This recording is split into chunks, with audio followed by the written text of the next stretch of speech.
कि भारत में पैदा हुआ धम धम मानव कल्याण की महान पथ निश्चित रूप से वो तिब्बत से होता हुआ चीन जाता है, जापान जाता है और पूरा का पूरा दक्षिण एशिया जो है वो धम से एक तरह से एकाकार हो जाता है। तो प्राथमिक रूप से मैं जो बात कहना चाह रहा हूँ वो बस इतनी सी है कि किसी भी विचार के प्रचार प्रसार में निश्चित रूप से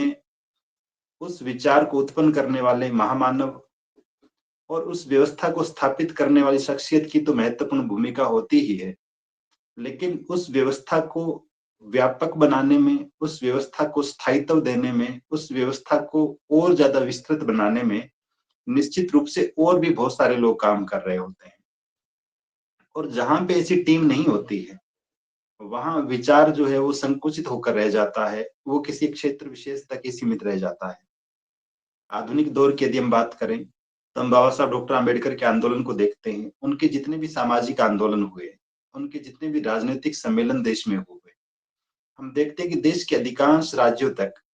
बाबा साहब अप्रोच करते हैं।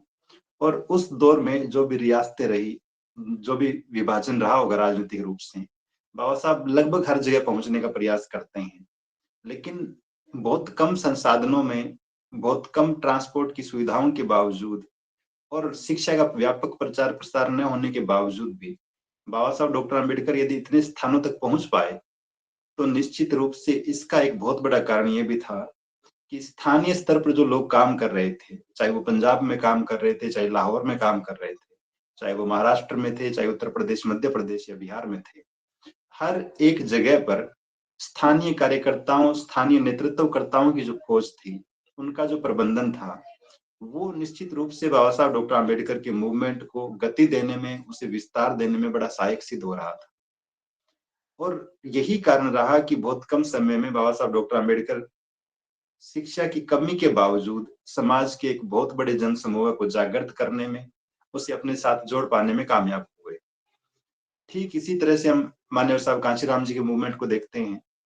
कि किस तरह से वो अकेले निकलते हैं और फिर कारवां बनता चला जाता है। और आज भी ऐसे हमारे आस पड़ोस में सैकड़ों लोग हैं, मिलते हैं, बहुत उत्साह के साथ बताते हैं कि हमने साहब कांशीराम जी के साथ काम किया हुआ है, साहब हमारे घर पे आए थे,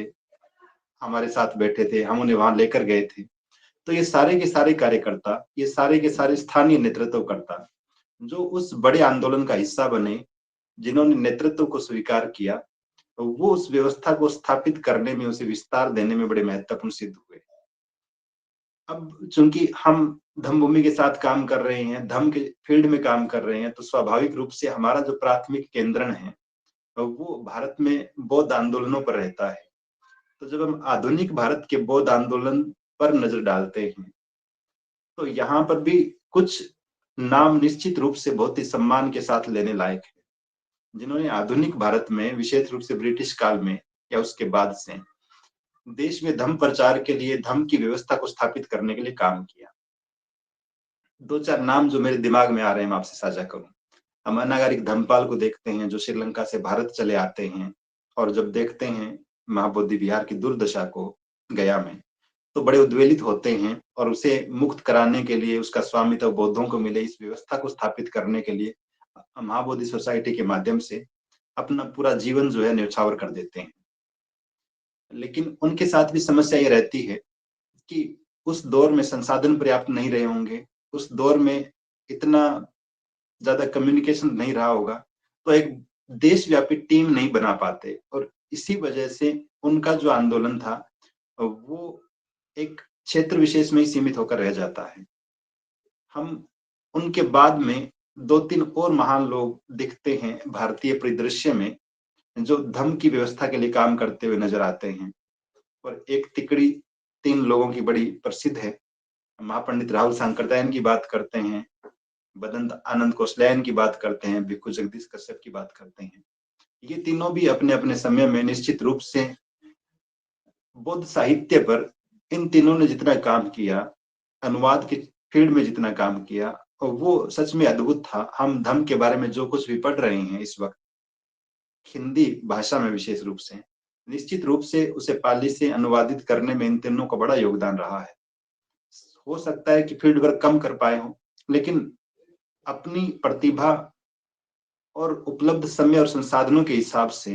इन तीनों ने सर्वोत्तम काम किया। इसके बाद में हो सकता है 2-4 नाम और गिनवाए जा सकें, लेकिन यहाँ फिर मैं एक छोटा सा अंतर ये बताना चाह रहा हूँ कि जब स्थानीय कार्यकर्ताओं की एक राष्ट्रव्यापी टीम नहीं होती है,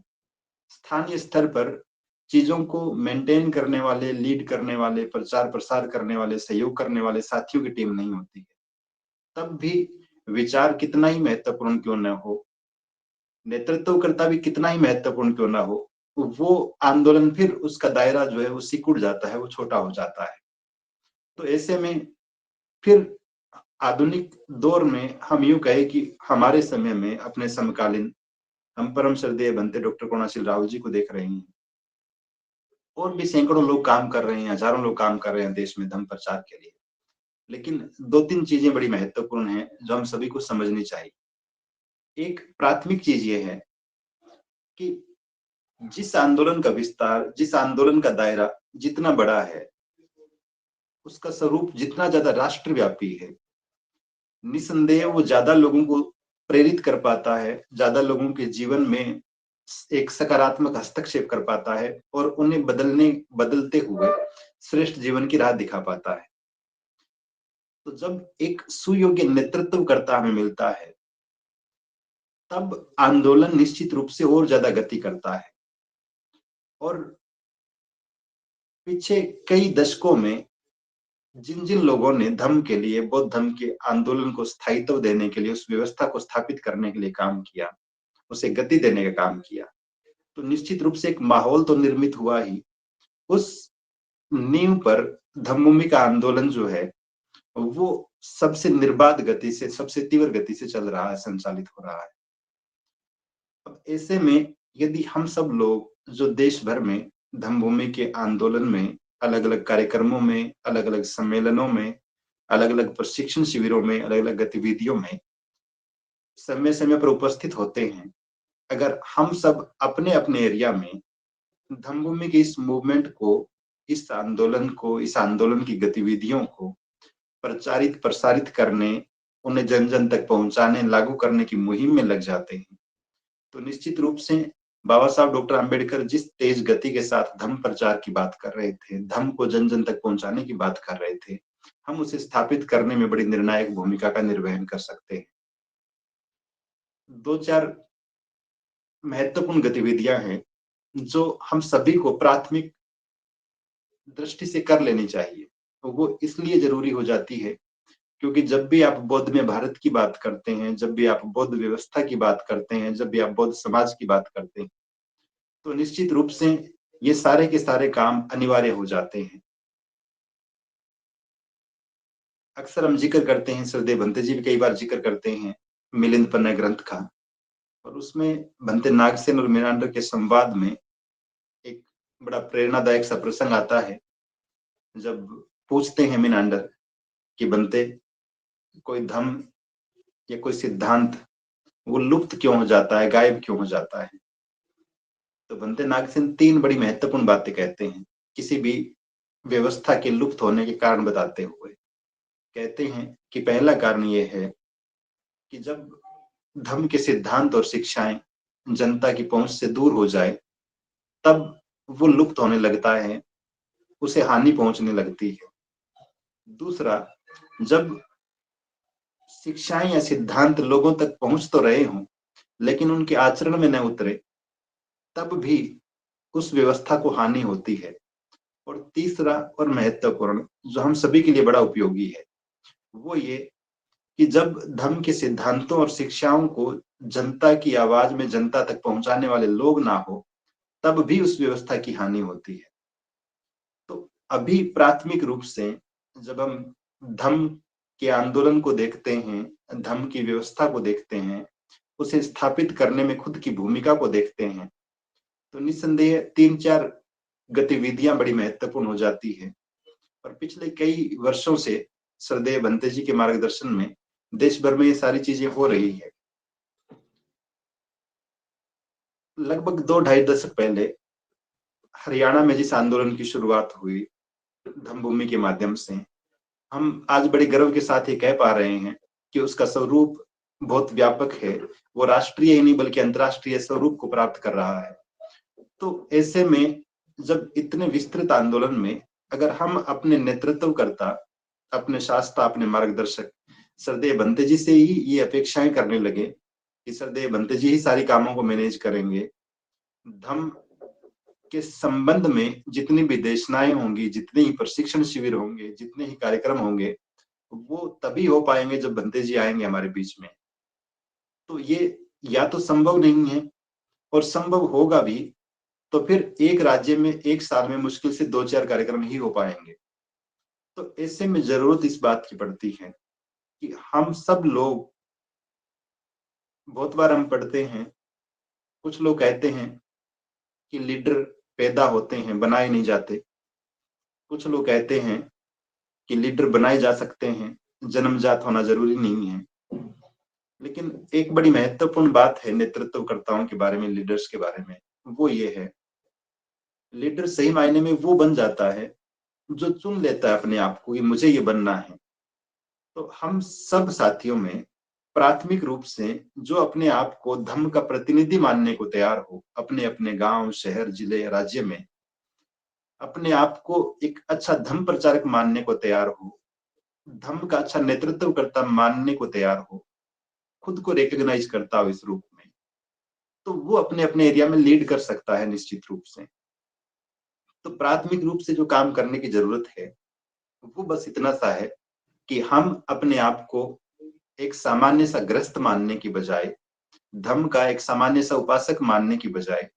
निश्चित रूप से उपासक या उपासिका होना चाहिए हमें, लेकिन इसके साथ साथ हम अपने आप को धम्म का एक अच्छा नेतृत्वकर्ता भी मानने को तैयार हो जाए, उस भूमिका में अपने आप को देखना शुरू कर लें। और जब हम अपने आप को लीडर की भूमिका में देखते हैं, टीम लीडर की भूमिका में देखते हैं, धम्म के प्रतिनिधि के रूप में देखते हैं, तो निश्चित रूप से हमारी जिम्मेदारियां भी बढ़ती है और हम अपनी भूमिका को और सार्थक ढंग से निभा पाते हैं, समाज में लोगों के बीच जा पाते हैं। 2-3 चीजों की जरूरत रहती है। सरदेव भंते जी लंबे समय से कह रहे हैं, अगर हम इस विषय पर बात करना चाहें कि कौन व्यक्ति अच्छा लीडर हो सकता है, लीडर में धम्मा लीडर की बात कर रहा हूं, तब निश्चित रूप से एक प्राथमिक चीज तो ये है, सरदेव भंते जी जो बहुत ही महत्वपूर्ण और सामान्य सा सूत्र बताते हैं कि दीक्षा के साथ साथ शिक्षा बहुत जरूरी है। अगर हम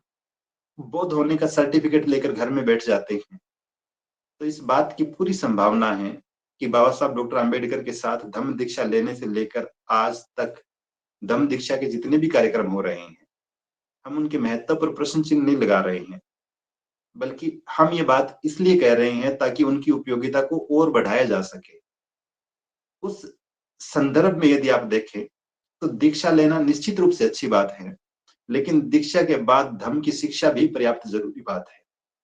तो धम्म की शिक्षा के संबंध में, संदर्भ में जब हम बात करते हैं तो इसके निहितार्थ ये है कि हम धम्म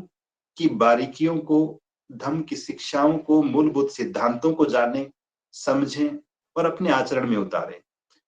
बौद्ध व्यवस्था के जो भी संखार होते हैं वो हमारे आचरण में आए, हमारे व्यवहार में आए, हमारे परिवार में लागू हो जाए। जो भी बौद्ध प्रतीक हैं वो हमारे व्यवहार में आए, हमारे घरों में आए, हमारे समाज में आए। ठीक इसी तरह से जितने भी बौद्ध पर्व हैं उनमें हमारी गहरी निष्ठा हो जाए, वो हमारे दिनचर्या का, हमारे जीवन का हिस्सा बन जाए और हम उन्हें भी बड़े पैमाने पे सेलिब्रेट करने लग जाए। तब हम ठीक ठीक ये कह पाएंगे कि जिस उद्देश्य के साथ हमने धम्म की दीक्षा ली थी उसकी शिक्षाएं ग्रहण करते हुए हमने धम्म के अनुसार आचरण भी शुरू कर दिया है, धम्म की चीजों को मानना भी शुरू कर दिया है। तो एक प्राथमिक काम हर उस व्यक्ति के लिए जो अपने आप को धम्मा लीडर के रूप में देखता है, अपने अपने एरिया में, अपने अपने शहर या गांव में खुद को धम्म के प्रतिनिधि के रूप में देखता है, तो धम्म की दीक्षा और धम्म की शिक्षा प्राथमिक चीज है। और मेरे ख्याल से इस काम के लिए धम्म भूमि से बेहतर कोई प्लेटफॉर्म नहीं हो सकता।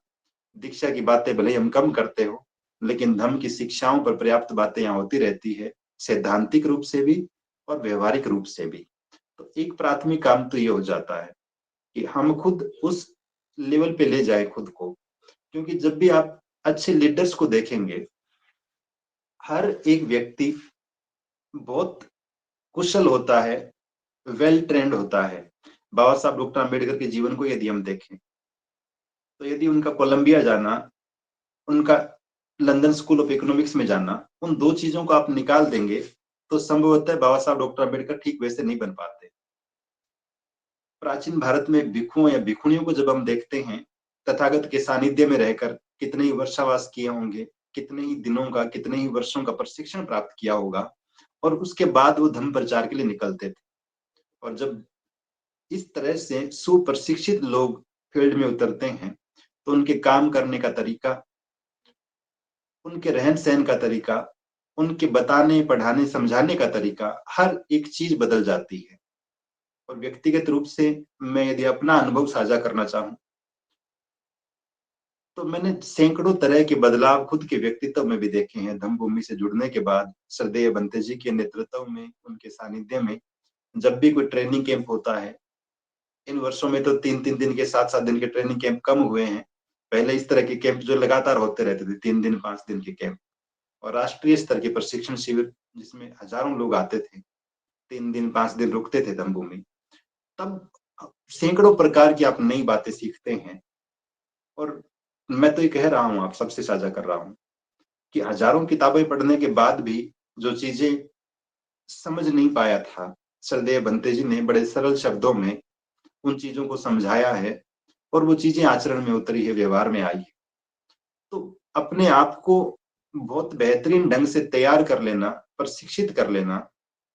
आप सबने वो प्रसंग पढ़ा होगा, जब भारत की आजादी के बाद संविधान निर्माण की बात चल रही थी, तो तत्कालीन प्रधानमंत्री पंडित नेहरू जो है, वो सर आइवर जेनिंग्स की ओर देख रहे थे। उनको कहते हैं, उनसे निवेदन करते हैं, लेटर लिखते हैं कि आप चूंकि कई देशों के संविधान निर्माण में भूमिका निभा चुके हैं, तो आप भारत के संविधान निर्माण में भी सहयोग करें। और आइवर जेनिंग्स जो है वो कहते हैं कि डॉक्टर अम्बेडकर जो है, मैं तो खुद उनसे परामर्श लेता हूँ, उनसे डिस्कस करता हूँ, तो आप उनकी सेवाएं लीजिए। तो बाबा साहब डॉक्टर अम्बेडकर यदि बहुत वेल ट्रेंड नहीं होते, बहुत कुशल नहीं होते, दुनिया भर के संविधानों का उन्होंने अध्ययन नहीं किया होता, दुनिया भर की अलग अलग राजनीतिक व्यवस्थाओं का अध्ययन नहीं किया होता, तो निश्चित रूप से जेनिंग्स जैसा स्कॉलर आदमी ये बात कभी नहीं कहता, और न बाबा साहब डॉक्टर अम्बेडकर को ये अवसर मिल पाता कि वो संविधान सभा में बैठकर प्रारूप समिति को लीड कर पाए। तो अपने आप को बहुत प्रशिक्षित कर लेना, अपने आप को बहुत तैयार कर लेना इस स्तर तक कि हमारी बात सामने बैठे हुए लोग न केवल सुने, बल्कि सुनकर उन पर गहरा चिंतन मनन भी करें और उसके अनुसार आचरण भी करने लग जाएं। ये सब तब संभव है जब हमारे मन में अपने नेतृत्वकर्ता के प्रति गहन निष्ठा हो, गहन श्रद्धा हो, और हम उनकी हर एक बात को गंभीरता से सुनते हुए, समझते हुए अपने जीवन में उतारने का निरंतर अभ्यास करते हैं। तो एक प्राथमिक चीज हर उस व्यक्ति के लिए जो टीम लीडर बनना चाहता है, वो धम्म की दीक्षा ले और धम्म की शिक्षा भी ले, हर एक एंगल से, वो सैद्धांतिक भी, व्यवहारिक भी, ताकि हम जिन चीजों को लोगों को बताने के लिए निकले, पहले खुद को तो बेहतरीन ढंग से याद हो। मुझे याद आ रहा है कि जब मैं 12वीं क्लास में पढ़ता था, तो कुछ दिनों के लिए जब हमारे हिस्ट्री के टीचर नहीं थे, स्कूल में ऐसे गेस्ट फैकल्टी के रूप में गांव के एक आदमी को लगा लिया गया, जो हमें इतिहास पढ़ाने के लिए आए 15-20 दिन के लिए। और उनका खुद का उच्चारण जो है बहुत सारे शब्दों का ठीक नहीं होता था, वो किताब ठीक से नहीं पढ़ पाते थे। तो वो जब पढ़ाने के लिए आते थे, तो सारे के सारे लड़के जो हैं, वो जिस लहजे में सुनते थे उनकी मजाक उड़ाने के उद्देश्य से, और उनकी हर एक गलती को बहुत जोर से ठाके मार के और उनको करेक्ट करते थे कि सर ऐसे नहीं, ऐसे होता है ये। तो जब सामने खड़े हुए लोग ऐसे होते हैं, तो फिर सुनने, समझने को, सीखने को कोई भी तैयार नहीं होता है। और ये निश्चित रूप से इस बात का परिणाम है कि अगर हम अधूरी तैयारी के साथ फील्ड में जाते हैं, अब्राहम लिंकन का स्टेटमेंट आप सबने सुना होगा कि यदि मुझे किसी पेड़ को काटने के लिए 6 घंटे दिए जाए, तो शुरुआत के 4 घंटे तो मैं कुल्हाड़ी की धार को तेज करने में लगाऊंगा, और फिर 2 घंटों में पेड़ को काट डालूंगा। तो हम टूट पड़ते हैं लोगों को समझाने के लिए, लोगों को सुधारने के लिए, लेकिन खुद सुधरने को तैयार नहीं हो पाते हैं, खुद सीखने को तैयार नहीं हो पाते हैं। तो प्राथमिक रूप से एक निवेदन तो ये है कि धम्मभूमि द्वारा आयोजित प्रशिक्षण शिविरों में लगातार सक्रिय भूमिका का निर्वहन करें, ताकि हम अपने आप को एक बेहतरीन धम्म प्रचारक के रूप में, धम्म के प्रतिनिधि के रूप में, धम्मा लीडर के रूप में स्थापित कर सकें। और दूसरा ये भी है कि जितनी भी समानांतर गतिविधियां धम्मभूमि की चल रही है, चाहे वो सामूहिक वंदना की बात हो, और जितना हम प्रशिक्षण शिविर में बैठ के सीखते हैं, उतना का उतना ही हम कार्यक्रमों में बोलते हुए उनमें सहभागिता करके भी सीखते हैं। मुझे याद है शुरुआती दिनों में जब श्रद्धेय भंते जी राजस्थान आते थे 2015-16 के आसपास, जब मैंने जुड़ना शुरू किया, भंते जी तो पहले से आ रहे थे, तब कई बार मुझे भी अवसर मिलता था। भंते जी कहते थे कि पारस जी बोलेंगे अभी या संचालन करेंगे। फिर कार में बैठे हुए भंते जी से पूछता था मैं कि भंते जी मेरा भाषण कैसा था, और भंते जी बताते थे कि पारस जी आप बहुत स्पीड से बोलते हैं। तो वो आदत तो मैं अब भी नहीं छोड़ पाया हूँ शायद। और भी कई बातें बताते हैं कि आपको ये बात ऐसे कहनी थी, ये बात ऐसे कहनी थी। और उन सारी चीजों का प्रभाव है, वो सीखने सिखाने की प्रोसेस अब तक जारी है।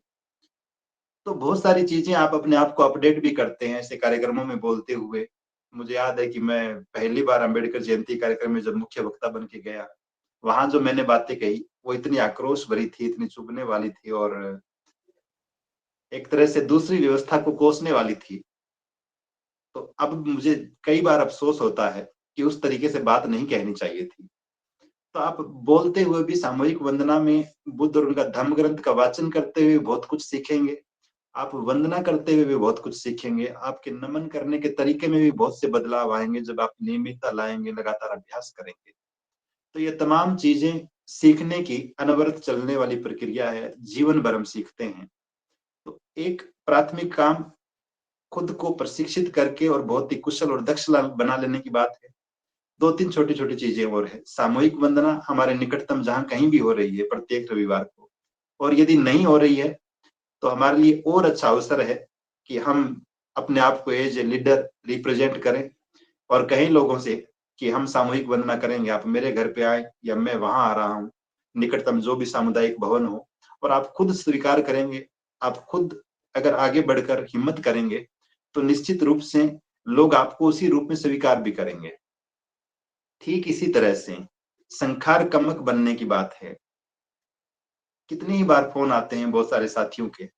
कि विवाह करवाना है, नामकरण करवाना है, आप आ सकते हैं क्या? तो जब तक हमारे अलग-अलग गाँवों, शहरों में संखार कमक पर्याप्त संख्या में नहीं होंगे, तो ये बड़ी दुविधा रहेगी, चूँकि धम्मभूमि से जुड़ा हुआ कोई भी भिक्षु या भिक्षुणी संखार करवाते नहीं हैं। तो ऐसे में ये ज़िम्मेदारी हम सभी की है कि हम इस ज़िम्मेदारी को लें, और प्रत्येक जिले में 2, 4, 5 संखार कमक होने चाहिए। अगर हम खुद खुद प्रशिक्षण लेना चाहें, समय उपलब्ध हो तो, और नहीं तो और दूसरे युवा और दूसरे उपासक-उपासिकाएँ उन्हें तैयार करें कि वो इस काम में अपनी भूमिका का निर्वहन करें। अभी आचार संहिता हम सबके सामने है, तो अभी हम जो शिक्षा की बात कर रहे थे, ये भी उसी का पार्ट है कि बौद्ध बनने के बाद करना क्या है, कैसे रहना है, व्यवहार कैसे करना है, संखार कौन से हो, पर्व कौन से हो। तो उसको प्रचार-प्रसार करने में, जैसे बहुत सारे साथी जो उनके मन में ये भी संशय होता है कि हम धम्म प्रचार करना तो चाहते हैं, लेकिन इस बात को नहीं समझ पाते कि लोगों के बीच क्या बातें बताई जाए, किन चीज़ों को प्राथमिक रूप से दर्शाया जाए, किन चीज़ों को छोड़ दिया जाए। तो अभी तो आचार संहिता एक बेहतरीन डॉक्यूमेंट है हम सबके सामने, और हम सिर्फ इसकी बातों को ही प्रचारित करने लग जाएँ कि हम बौद्ध बनेंगे और बौद्ध बनने के बाद ये काम करेंगे। तो वो आचार संहिता भी निश्चित रूप से अपने आप में एक बहुत बड़ा भाषण है, बहुत बड़ा लेक्चर है, बहुत बड़ा कैडर है, जिसके बिंदुओं को बारी-बारी से आप, जब भी कोई व्यक्ति जिज्ञासा प्रकट करता है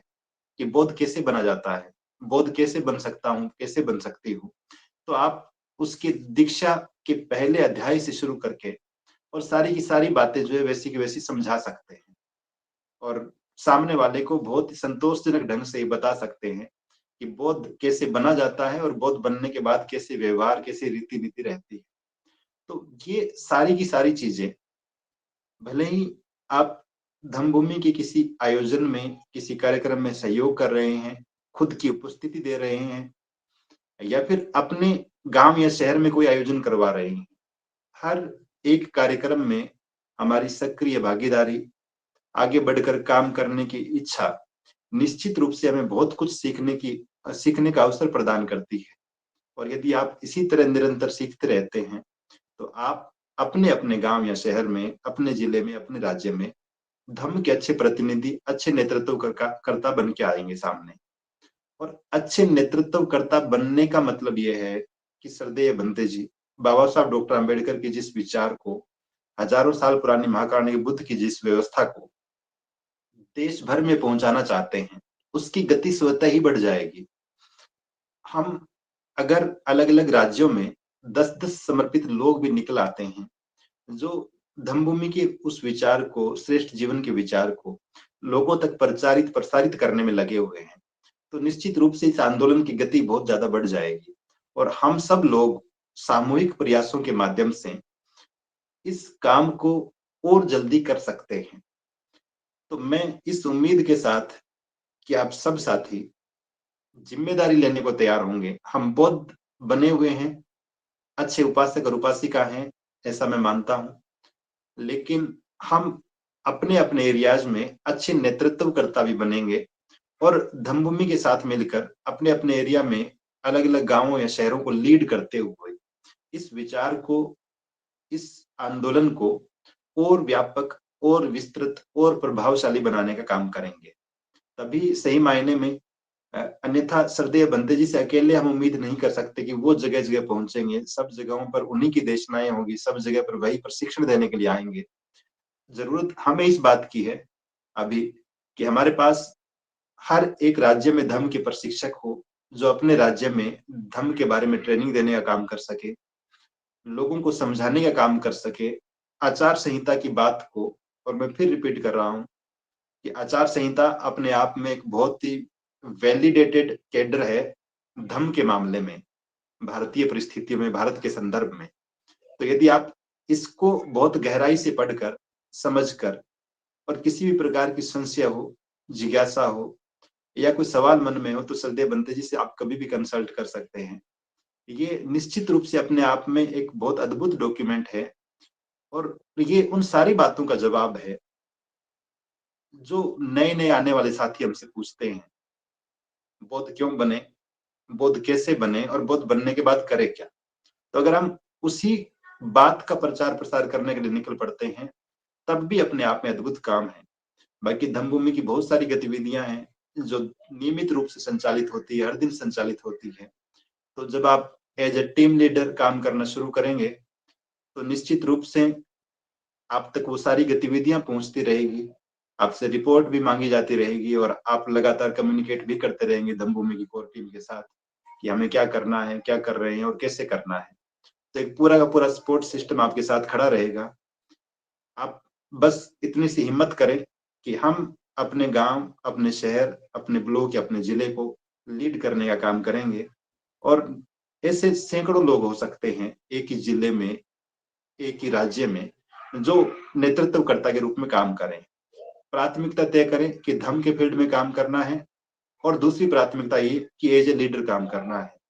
फिर उसके बाद खुद के सीखने, सिखाने, प्रशिक्षण देने की वो सारी बातें चलती रहेगी। तो इस उम्मीद के साथ मैं अपनी बात खत्म कर रहा हूँ कि आप में से आज की गूगल मीट सुनने वाले कुछ साथी अपने नाम श्रद्धेय भंते जी को भेजेंगे, बीआरसी के नंबर पे भेजेंगे कि हम धम्मभूमि के साथ नेतृत्वकर्ता के रूप में, स्थानीय नेतृत्वकर्ता के रूप में, एक टीम लीडर के रूप में काम करना चाहते हैं। मैं अपनी बात को यहीं विराम दे रहा हूँ और किसी साथी को कोई संशय होगा तो निश्चित रूप से डिस्कस कर लेंगे। आप सभी को बहुत-बहुत साधुवाद। श्रद्धेय भंते जी को सादर वंदना।